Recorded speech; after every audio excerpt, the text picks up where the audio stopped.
31 มกราคม 2569ศรัทธาสายบุญญาติพี่น้องจากน้ำยืนวารินศรีอุดมราชธานีได้มีโอกาสมากราบไหว้พระพุทธรูปพระที่มีพระธาตุพนมวันนี้จะถือโอกาสบอกกล่าวให้ศรัทธาสาธุชนทั้งหลายได้ร่วมสาธุอนุโมทนาโดยพร้อมเพรียงกันสาธุสาธุสาธุทามิตายกระเพาะมันเนี่ย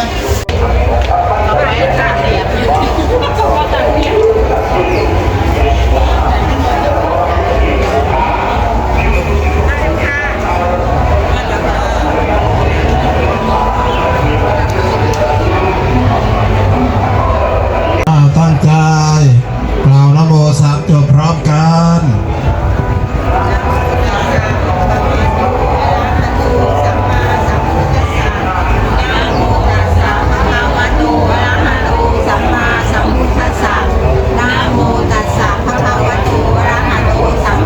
ต่อไปจะนำไหว้พระธาตุพนมเพื่อบอกกล่าวสิ่งศักดิ์สิทธิ์ทั้งหลายให้รับรู้รับทราบในการประกอบพิธี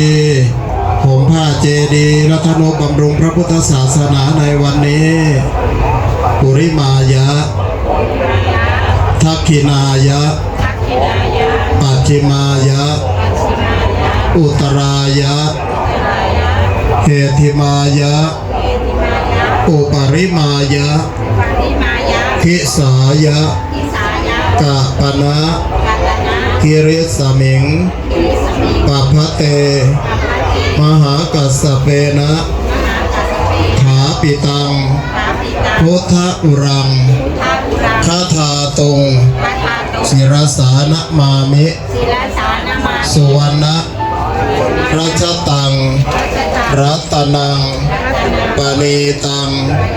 พุทธอุรังคเจติยังอหังวันทามิสัพพทาข้าแต่สิ่งศักดิ์สิทธิ์ทั้งหลาย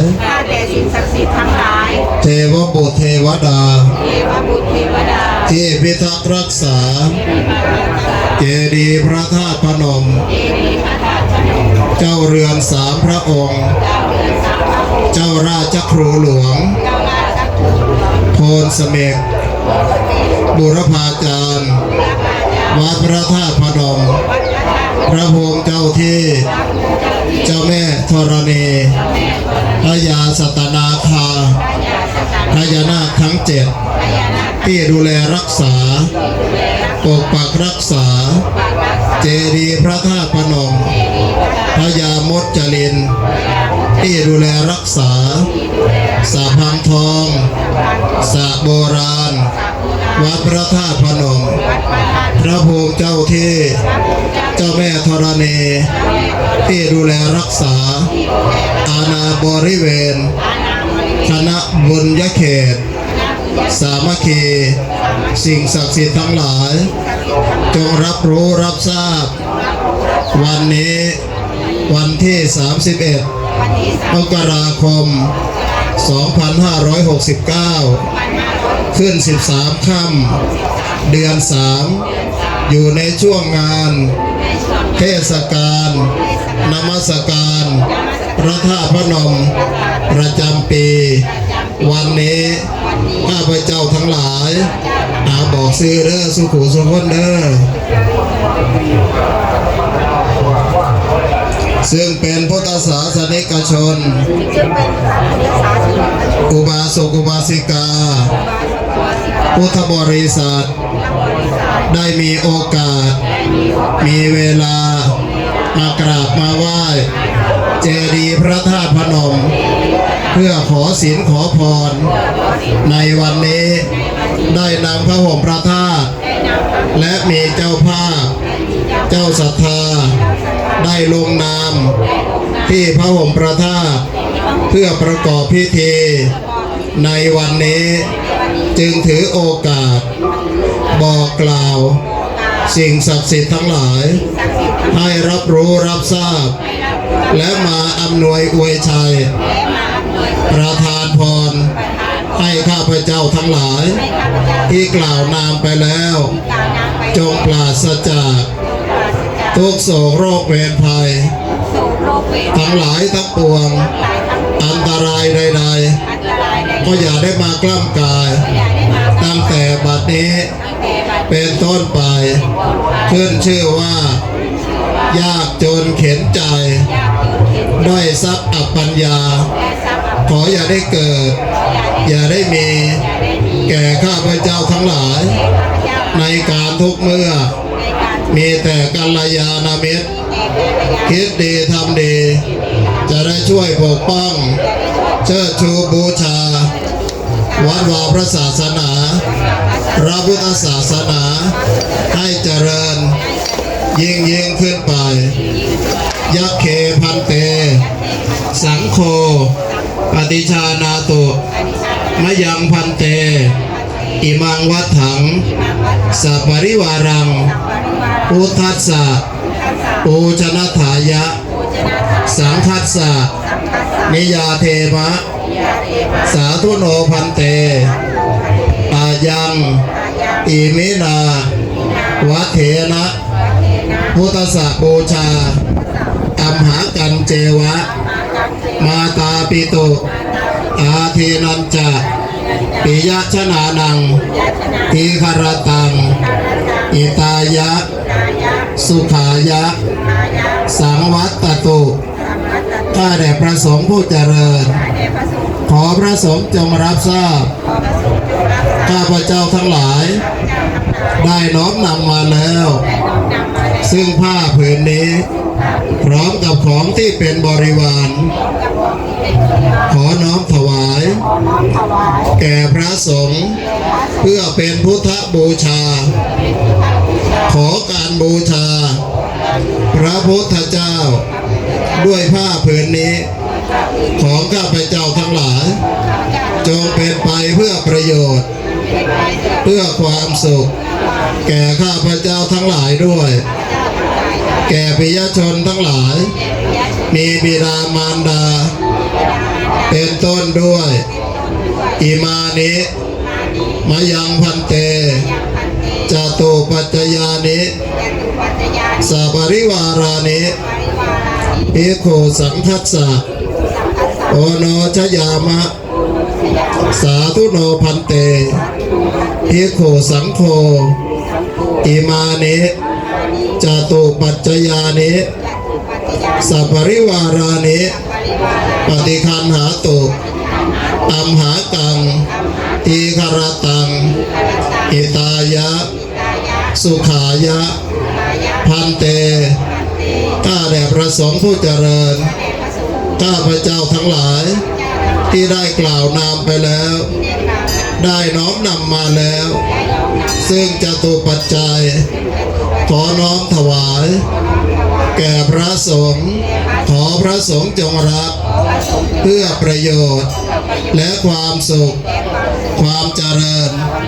แก่ข้าพเจ้าทั้งหลาย เนื่องในโอกาส วันนี้เป็นมงคลอย่างยิ่ง ที่ข้าพเจ้าทั้งหลายพร้อมครอบครัว ญาติพี่น้องวงศาคณาญาติ ตระกูลวงวาน สายบุญสายกุศลกัลยาณมิตรทุกท่านทุกคนของข้าพเจ้า ที่ได้มีโอกาส มีเวลามากราบมาไหว้เจดีย์พระธาตุพนม ที่ศักดิ์สิทธิ์เพื่อขอศีลขอพร ขอความเป็นสิริมงคล ขอให้สิ่งศักดิ์สิทธิ์ทั้งหลาย จงมาปกปักรักษา ปกป้องคุ้มครอง ให้ข้าพเจ้าทั้งหลาย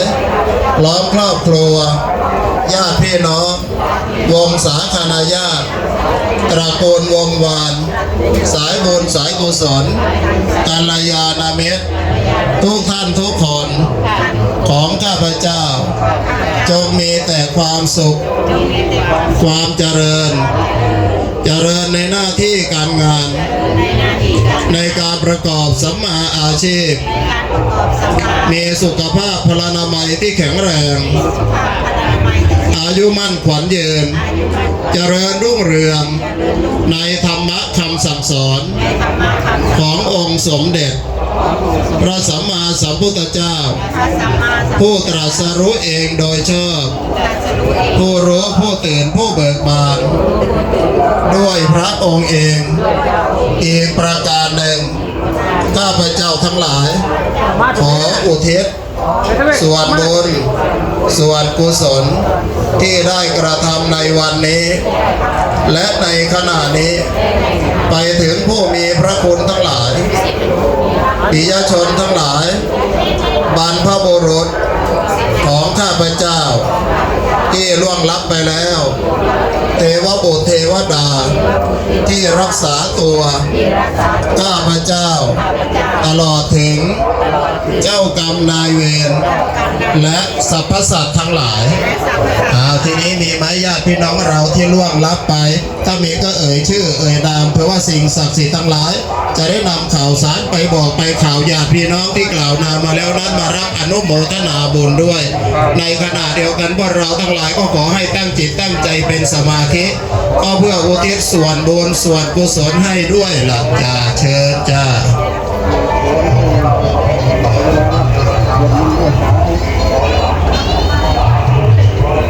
ว่าตามหากท่านที่กล่าวนามมาแล้วนั้นไม่สามารถที่จะทราบได้ขอเดชอำนาจสิ่งศักดิ์สิทธิ์ทั้งหลายในสากลโลกมีพระพุทธพระธรรมพระสงฆ์และสิ่งศักดิ์สิทธิ์ทั้งหลายที่มีหูแก้วตาทิพย์มีฤทธาศักดาเดชเทวบุตรเทวดาที่เฝ้าพิทักษ์รักษาเจดีย์พระธาตุพนมจงนำข่าวสารการกุศลไปบอกข่าวให้แก่ญาติพี่น้องทั้งหลายของข้าพเจ้าที่ล่วงลับไปแล้ว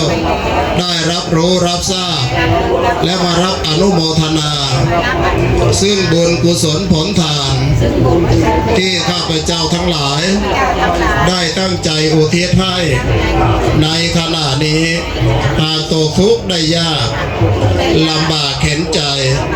ก็ขอให้พ้นจากทุกข์ถ้ามีความสุขแล้วขอให้มีความสุขยิ่งขึ้นไปสัพเพสัตตาสัตว์ทั้งหลายทั้งปวงที่เป็นเพื่อนทุกข์เกิดแก่เจ็บตายด้วยกันทั้งหมดทั้งสิ้นเวลาโหตุจงเป็นสุขเป็นสุขเถิดอย่าได้มีเวรแก่กันและกันเลยอัพยาปชาโหตุจงเป็นสุขเป็นสุขเถิดอย่าได้เบียดเบียนซึ่งกันและกันเลยอนีคาโหตุจงเป็นสุขเป็นสุขเถิดอย่าได้มีความทุกข์กายทุกข์ใจเลยสุขีอัตตนังปริหารันตุจงมีความสุขกายสุขใจรักษาตนให้พ้นจากทุกภัยทั้งสิ้นเถิดข้าพเจ้าที่กล่าวนามไปแล้วพร้อมครอบครัวญาติพี่น้องวงศาคณาญาติตระกูลวงวานสายบุญสายกุศลกัลยาณมิตรทุกท่านทุกคนของข้าพเจ้าขอตั้งสัจจะอธิษฐานอ้างอิงเอาบุญกุศลที่ข้าพเจ้าได้กระทำบำเพ็ญมาแล้วในอดีตที่ผ่านมาและกำลังบำเพ็ญกุศลอยู่ในขณะนี้มีถวายพระห่มพระธาตุถวายจตุปัจจัยเพื่อทนุบำรุงพระพุทธศาสนาบูรณะปฏิสังขรณ์เจดีย์พระธาตุพนมค่าน้ำค่าไฟค่าภัตตาหารเช้าเพลชำระหนี้สงฆ์และทุนการศึกษาของพระภิกษุสามเณรวัดพระธาตุพนมในวันนี้จงเป็นพลวะปัจจัยเป็นอุปนิสัยตามส่งใ ให้เกิดสติปัญญาญาณทั้งในชาตินี้และชาติหน้าตลอดชาติอย่างยิ่งได้แก่ความพ้นทุกข์คือพระนิพพานข้าพเจ้าทั้งหลายมีศรัทธาจะนำพระห่มพระธาตุที่ลงนามเสร็จแล้วประกอบพิธีเสร็จแล้วเวียนประทักษิณทักษิณาวัดรอบเจดีย์พระธาตุพนม3 รอบเพื่อเป็นพุทธบูชาธรรมบูชาสังฆบูชาขอให้สิ่งศักดิ์สิทธิ์ทั้งหลายจงมาดลบันดาลประทานพรให้ข้าพเจ้าทั้งหลายพร้อมครอบครัวญาติพี่น้องวงศาคณาญาติตระกูลวงวานสายบุญสายกุศลกัลยาณมิตรทุกท่านทุกคนของข้าพเจ้าจงหายทุกข์หายโศกหายโรคหายภัยหายพยาธิโรคาเพราะเข็นเวรภัยหายไปทันทีเพราะวันเพราะเดือนเพราะปีเพราะวันขอให้เคลื่อนเพราะเดือนขอให้คลายเพราะปีขอให้หายรับดับไปมีโชคมีชัยได้ดังปรารถนาสมปรารถนาที่ปรารถนาไว้แล้วไม่เหลือวิสัยมนุษย์ปุถุชนจะพึงได้จะพึงมีขอให้สำเร็จในเร็ววันฉับพลันทันด่วนจะได้มีโอกาสทนุบำรุงพระพุทธศาสนาให้เจริญยิ่งขึ้นไปด้วยเถิดสาธุเอาคาถาไปเด้อมันถึงเสียงคาถาเด้อบัดเด้อใส่คาถาเด้อมันถึงแล้วบ่ว่าตามนอนนานงานน้อยขายบ่อยเงินหมดเงินมีหน้าสดเงินหมดก็หน้าแห้งไม่แห้งง่ายๆหรอกอุบลมาทำบุญขนาดนี้สถานที่ทำบุญก็ศักดิ์สิทธิ์มีพระบรมธาตุพนมเป็นสักขีพยานในการทำคุณงามความดีมีพระบรมธาตุพนมเป็นที่ยึดเหนี่ยวจิตใจพุทธศาสนิกชนทั้งหลายวันนี้วันเสาร์ที่31 มกราคม 2569 ขึ้น13 ค่ำเดือน 3 ข้าพเจ้าทั้งหลายได้อาราธนานิมนต์พระครูสุตะเจติยานุรักษ์พระครูสังฆาผู้ช่วยเจ้าอาวาสวัดพระธาตุพนมเจ้าคณะตำบลธาตุพนมเขต 1คนเมืองอุบลเคยบวชเรียนอยู่ภูน้อยวัดป่าคีรีบรรพตทั้งยืนภูน้อยได้มาศึกษาเล่าเรียนที่วัดพระธาตุพนมได้นำถวายพระห่มพระธาตุนำถวายจตุปัจจัยตั้งแต่ต้นจนจบให้คาถาเรียบร้อยแล้วไม่ติดไม่ขัดแม้แต่นิดเดียวกล่าวนัวสวดนัวเหลือเกินเดี๋ยวมึงหนาไปได้ดิมาฮอดเรียกว่าเสกตัวให้ศักดิ์สิทธิ์เสกจิตให้มีกุศลเสกดีใส่ตนเสกมงคลใส่ตัวสาธุเอามือแตะผ่านกระจับโตได้เสกคาถาเพิ่มให้ตั้งใจเด้อ3 ครั้งสวดพุทธคุณ3 จบธรรมคุณ3 จบสังฆคุณ3 จบพร้อมกันเด้ออิติปิโสภะคะวาอะระหังสัมมาสัมพุทโธเวชาจารณะสัมปันโนสุขโตโลกวิโตอนุตตรปุริสธรรมปัสสารติสัทธาเทวมนุษย์สานังพุทโธภะคะวาติสวากาโตภะคะวะตาธัมโมสันติติโกอากาลิโกเอหิปัสสิโกโอปัญญิโกปัจจตังเวทิตาโพวินโยเหติสุ สุปฏิปันโนภะคะวะโตสาวกสังโฆโอจุปฏิปันโนภะคะวะโตสาวกสังโฆยายปฏิปันโนภะคะวะโตสาวกสังโฆสาเวติปฏิปันโนภะคะวะโตสาวกสังโฆยาติตังกัตตาริปุริสายุคานิอาถาปุริสาบุคลาเอสาภะคะวะโตสาวกสังโฆอาหุนายโยปาหุนายโยตาขินายโยอัญจลิการณิโยอนุตตรังปุญญาเกตาโลกัสสา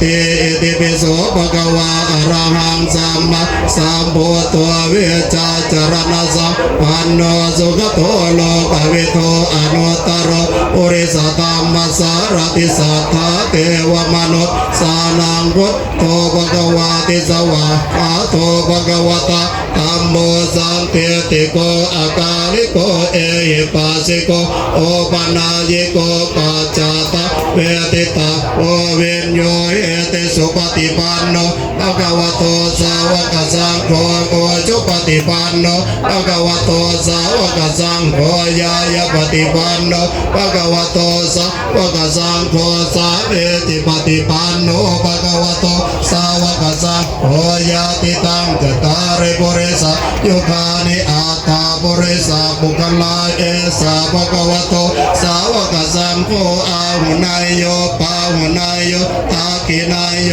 อัญจลิการณิโยอนุตตรังปุญญาเกตังโลกัสสาติติปิโสภะคะวะอะระหังสัมมาสัมพุทโธเวชาจรณะสัมปันโนสุขโตโลกวิโตอนุตตรปุริสธัมมัสสารติสัทธาเทวมนุสสานังพุทโธภะคะวะติสวะขาโตภะคะวะตาธัมโมสันติติโกอากาลิโกเอหิปัสสิโกโอปนายิโกปัจจตะเวติตาโพวิทโยหิติสุปฏิปันโนภะคะวะโตสาวกสังโฆโอจุปฏิปันโนภะคะวะโตสาวกสังโฆยายปฏิปันโนภะคะวะโตสาวกสังโฆสาเวติปฏิปันโนภะคะวะโตสาวกสังโฆยาติตังจัตตาริปุริสายุคานิอาถาปุริสาปุคลาเอสาภะคะวะโตสาวกสังโฆอาหุนายโยปาหุนายโยตาขินายโยอัญจลิการณิโยอนุตตรังปุญญาเกตาโลกัสสาติเดี๋ยวหลวงพี่บรรลับให้เด้อ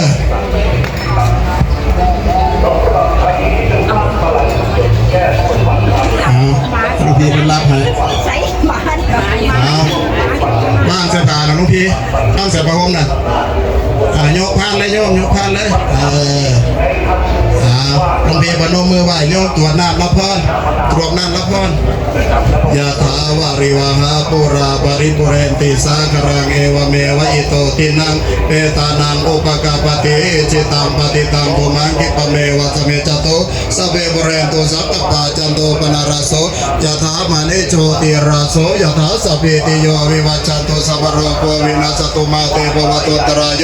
สุเกเตกายุโกภวะอภิวาทนาสิริสนิจังมุทาปจายิโนจัตตารโอธัมมาปตันติอายุวันโนสุขังพลังอายัญจโกตะกินาตินาสังฆปิสุปฏิติตาอิกรตังหิตายาสตานาโสภะปฏิโสยติธัมโมจายังนิตาจิตโตเตตานะโพชาจักตาวุลาลาภลังจักิโกนะมโนปฏินังโตเมปุญญังปัสสุตะอนัปปกันเต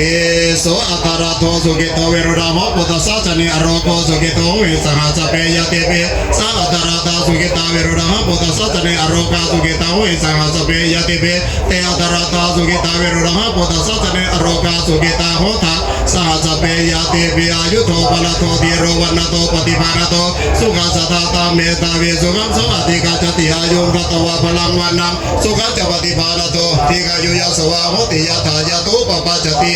เต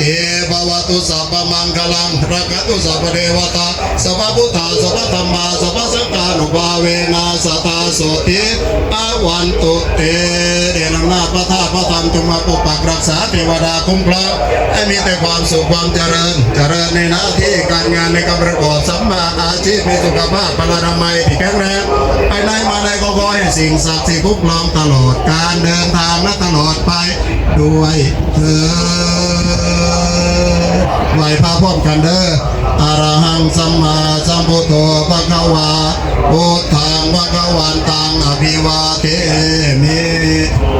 ตวากาโตภะคะวะตาธัมโมธัมมังนามัสสามิสุปฏิปันโนภะคะวะโตสาวกสังโฆสังฆังนามามิอันนั้นอยากเด้อ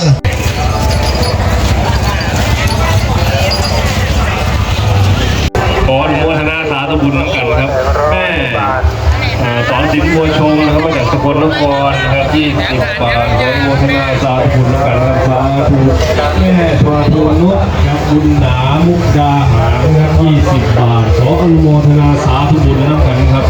นางสาวทั้ง1,489 บาทอนุโมทนา